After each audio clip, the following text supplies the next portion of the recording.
and I can't wait for you to see what he's got on offer today. I had people coming up and being like, "Oh, you think the market's never going down again?" And I'm like, well, "Wow, that was not the point."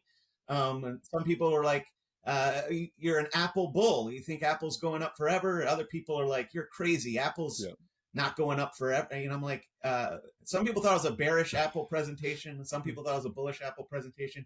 The topic, you guys have actually covered it here before, was the relentless bid. Which is a term I didn't coin. I know Mike Green was on a guest of yours a little while ago and talked about that. So that was actually what the presentation was about. So actually, and right. I guess I haven't Brian, figured for our out listeners, I just want them to know the relentless bid refers to the constant buying that we associate with so-called passive investing, right? So people are relentlessly buying stocks for their 401k and bidding them up, and we seem to be in an endless bull market that can't be wrecked. So I just wanted to clarify that for our listeners. Yeah, so that's a good definition. I can elaborate on that a little more.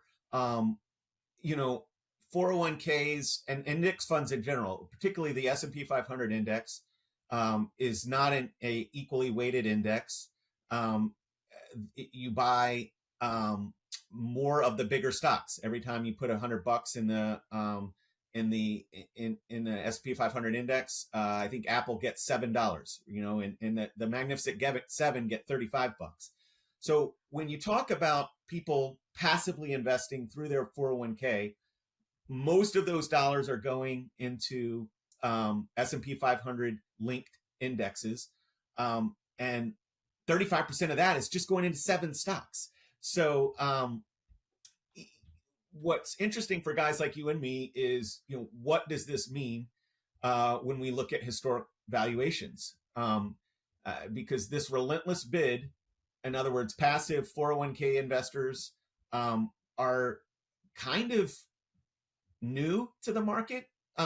Passive investing and 401k index investing is not new in of itself, but we've kind of reached a critical mass. I think it happened in January of 2024, where the sheer volume of passive investing dollars passed the volume of active investing dollars.